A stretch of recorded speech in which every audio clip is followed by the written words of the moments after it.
Friends, this is Aradhana Singh. Study rain में आप सभी का स्वागत है। ईवीएस की इस शॉर्ट नोट्स की सीरीज में हम अपना टारगेट जनवरी सीटेट को लेते हुए चल रहे हैं और उसी के मद्देनज़र हम कुछ ऐसे पॉइंट्स डिस्कस कर रहे हैं जो कि हमें वहाँ क्वेश्चंस के फॉर्म में मिलेंगे। चलिए स्टार्ट करते हैं। उससे पहले अगर आप चैनल से पहली बार जुड़े हैं तो चैनल को सब्सक्राइब कर लीजिए, बेल आइकन ज़रूर प्रेस कर लीजिएगा। चलिए स्टार्ट करते हैं। पहला पॉइंट है, कक्ष गुजरात में गांधी धाम से यात्रा शुरू हुई। ये किस यात्रा की बात की जा रही है? एनसीईआरटी बुक में एक चैप्टर है जिसमें दो फ्रेंड ट्रिप पे जाने के लिए तैयार होती हैं।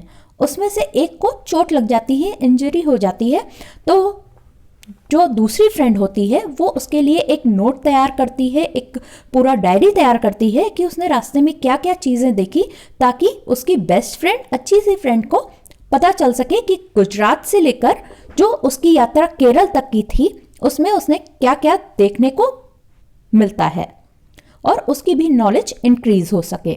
हमारे काम की चीज़ क्या है? जो भी चीज़ें वहाँ मेंशन की गई हैं वो हमें वहाँ अपने एग्जाम में क्वेश्चंस के फॉर्म में मिल जाती है, तो हमारा काम हो जाता है उसे याद करना, उसको वहाँ एग्जाम में रिकॉल करना। चलिए देखते हैं। दूसरा पॉइंट है, गुजरात का भोजन ढोकला, चटनी, लेमन राइस और मिठाई है।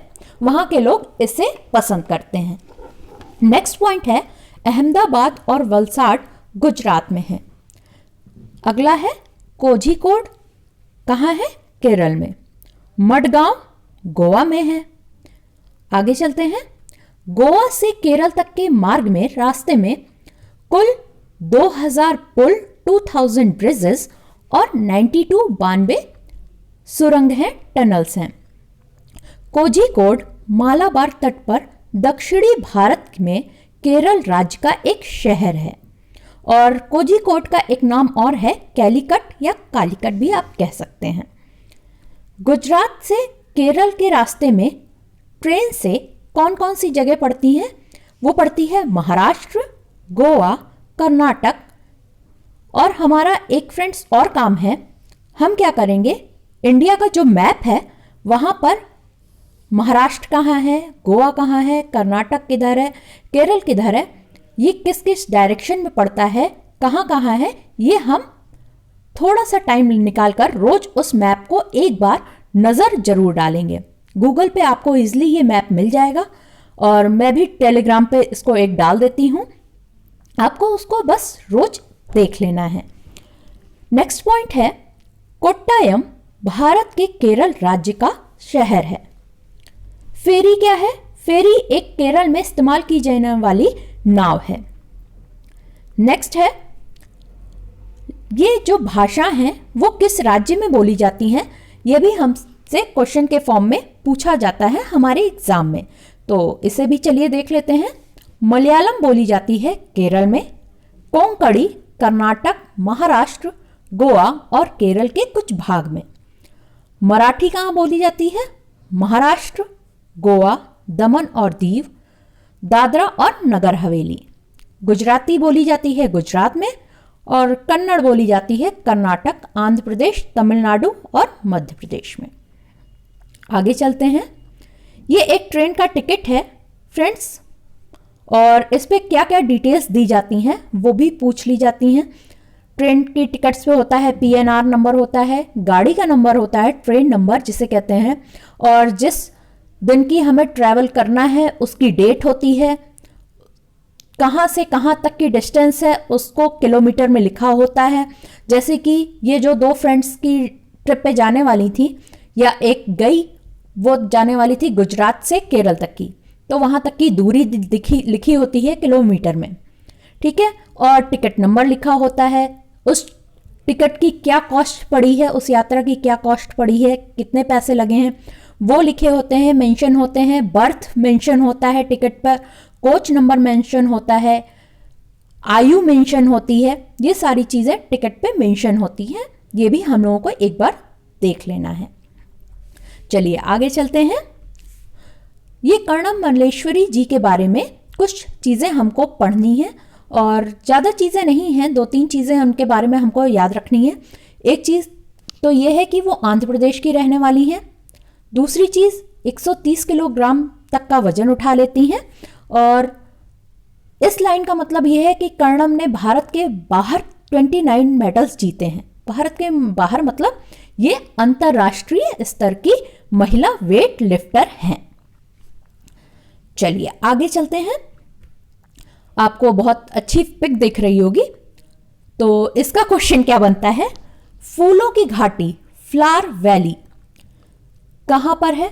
इसका आंसर होता है उत्तराखंड, और यही क्वेश्चन हम लोग को मिल जाता है अपने एग्जाम में। फूलों की घाटी फ्लावर वैली उत्तराखंड की पहाड़ियों में पाई जाती है। आगे नेक्स्ट पॉइंट क्या है, मैरीगोल्ड मीन्स गेंदा, जीनिया जैसे फूलों का उपयोग कपड़े रंगने डाई के लिए किया जाता है।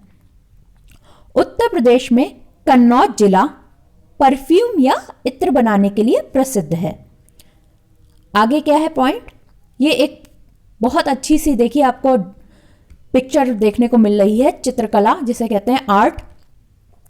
इसे क्या कहते हैं, मधुबनी कहा जाता है। चित्र में बनी डिजाइन को मधुबनी कहा जाता है। यह चित्रकला जो है वो बहुत ज्यादा पुरानी आर्ट है या चित्रकला है आप कह सकते हैं।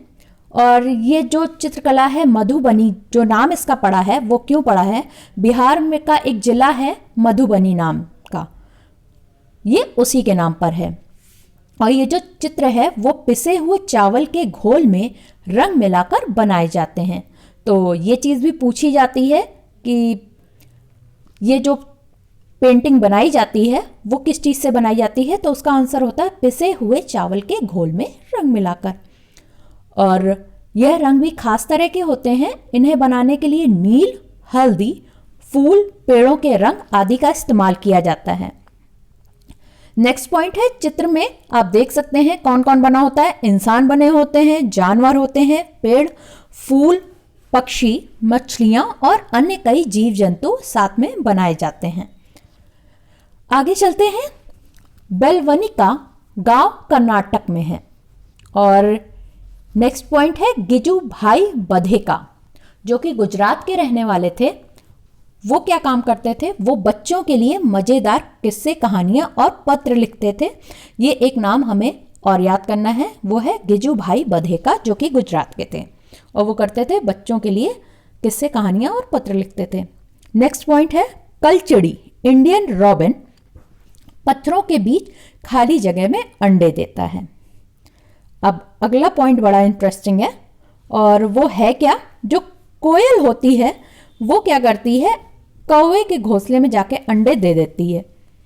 और कौवा जो है वो क्या समझता है, वो होता तो उस टाइम है नहीं जब कोयल अंडे देने जाती है। कोयल कहीं देखती है कौवा नहीं है और जाके अंडे दे देती है। कौवा सोचता है ये अंडे मेरे ही हैं, और वो क्या करता है, कोयल के अंडे को पालता है। नेक्स्ट क्या है, दर्जन चिड़िया टेलर बर्ड अपनी नुकीली चोंच से क्या करती है, पत्तों को सिल देती है और उसके बीच में जो पैकेट बनता है, थैली बनती है, उसी में जाके अंडे दे देती है। नेक्स्ट है शकरखोरा पर्पल सनबर्ड नेक्टेरिनिया किसी छोटे पेड़ या झाड़ी की डाली पर अपना लटकता हुआ घोंसला बनाते हैं। आप पिक्चर में देख सकते हैं। नेक्स्ट पॉइंट है सभी नर मेल जो वीवर होते हैं वो क्या करते हैं, अपने अपने घोंसले बनाते हैं, और फीमेल क्या करती है, वो करती है सभी घोंसलों को ऑब्जर्व करती है, चेक करती है, और उसमें से भी जो बेस्ट घोंसला बनता है, सबसे अच्छा होता है, उसमें ही वह अंडे देती है। और आप देख सकते हैं चित्र में वीवर का घोंसला। अगला पॉइंट है पक्षी केवल अंडे देने के लिए घोंसला बनाते हैं, जब अंडों से बच्चे निकल आते हैं तो वह घोंसला छोड़कर उड़ जाते हैं।